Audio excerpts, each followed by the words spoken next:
Please welcome to the stage Equality Illinois CEO Brian Johnson.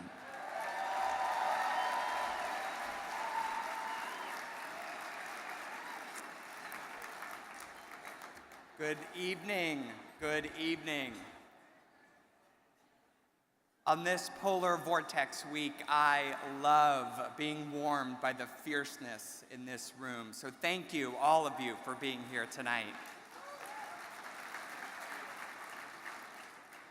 Many of you know that this year has been a magical year for me.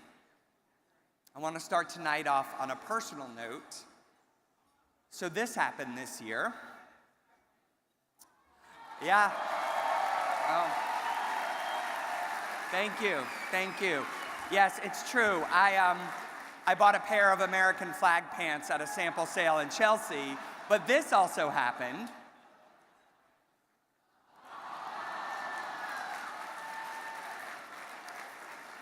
This is my daughter, Josephine, born in May. Joey joined our life in a whirlwind. On a Friday in June, Toby and I were told by our adoption counselor that an amazing young woman had recently given birth and wanted to meet with us, and by Wednesday, Joey was coming home with us. We call it our 5-day gestation period. And in those first few days and weeks, I was overwhelmed with love and anxiety and exhaustion and joy. I remember going on a run the week after we brought Joey home, and halfway through, I just started crying and couldn't stop. But soon we settled in, and my emotions began to take shape.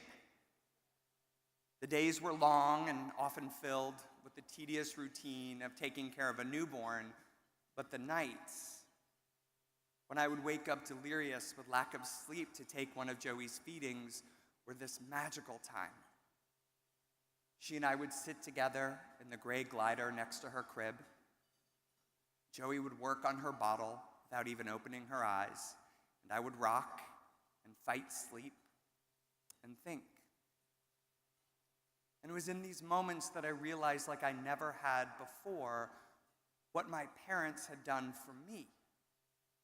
They had held me, vulnerable and fragile, and fed me as they rocked and fought off sleep. I am 41 years old, and I had thought I had already fully realized all the gratitude I could have for my parents, but I wasn't even close. Because it was in these quiet, middle-of-the-night moments that I realized I could never begin to pay them back for all they did for me. But that's not the point, though, is it?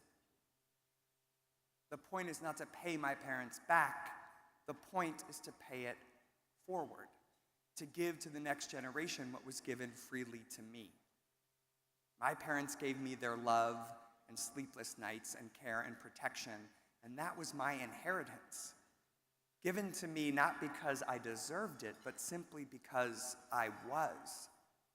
So my job is not to squander that inheritance. And in these nights with Joey, I came to more fully understand another inheritance I was given. Y'all, life has come at us fast over the past 2 decades. And on the heels of so many wins for our community, it's easy to forget that this life was not destined to be.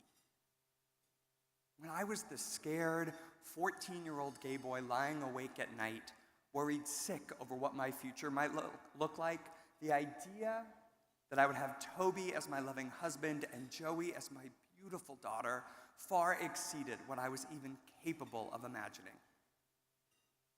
So let me tell you about our home, the home I rocked Joey in, sheltered against the cold Chicago winter nights.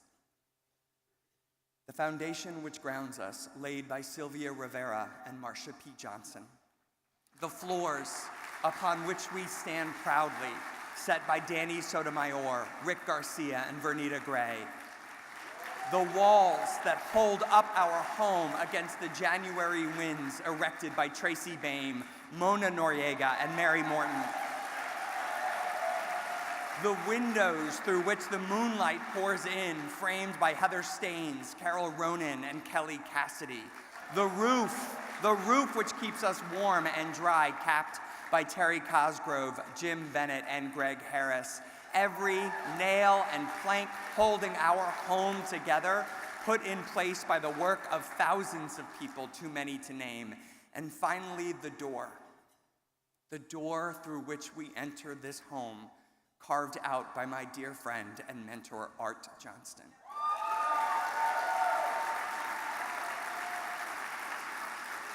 This is our home, built by the labor and courage of those who came before us. This is our home, gifted to us freely, not because we deserve it, but simply because we are. And at 2 a.m., sometimes it is all I can do to stop from crying. So I simply whisper over Joey's head to whoever can hear me, thank you, thank you, thank you. And so my job is simple. My job is not to squander this inheritance. And that job belongs to each and every one of us in this room. We have all inherited a world that is more fair and more gentle to us than it might have otherwise been if not for the hard work and sacrifice of those who came before us. And we can never pay them back.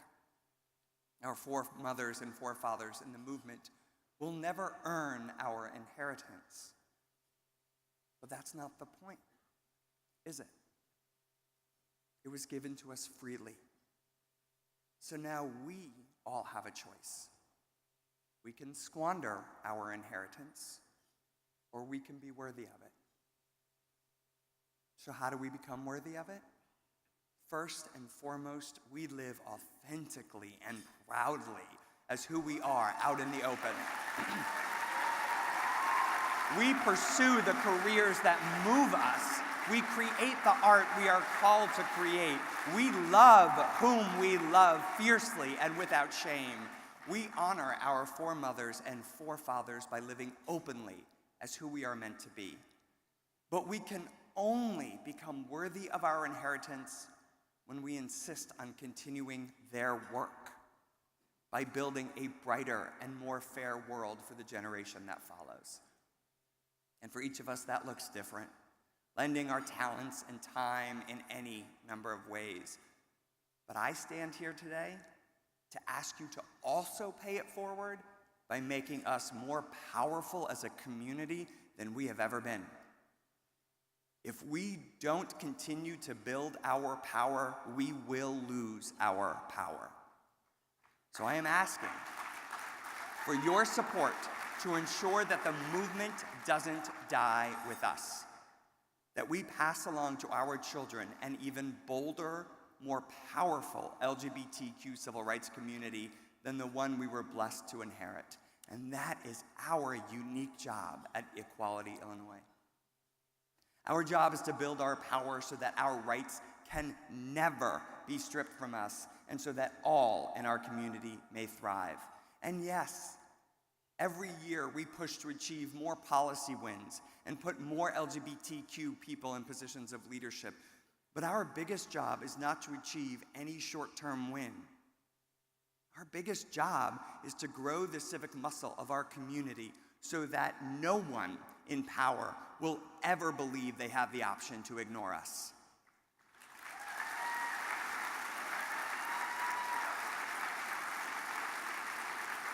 So I am honored tonight to get to invite you to join us in this work.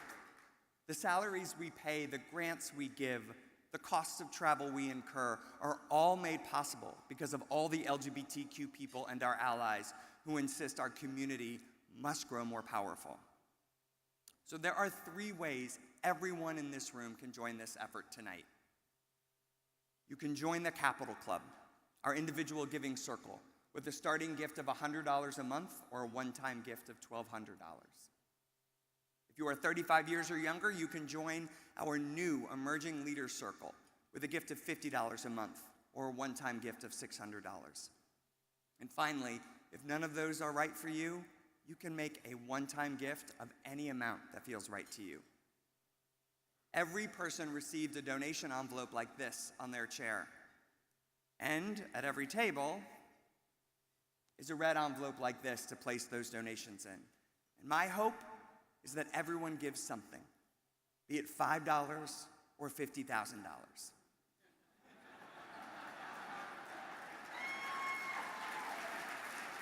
Volunteers will be coming through during dinner to collect those red envelopes, so please make sure you give before dessert. We have all been given a precious inheritance, and I am so grateful to be in a room full of 1,500 people who refuse to squander that inheritance. Tonight, when Toby and I get home, we will send the babysitter off and change out of our tuxes. Toby will ready the bottle for the nighttime feeding, and I will tiptoe into Joey's room just to make sure she is still breathing. And when I hear that quiet rhythm of her breath, I will blow her a kiss. And I will tell her softly that I was in a room tonight full of people who gave us the right to be a family, and I will tell her I will do whatever it takes to be worthy of that right. Thank you.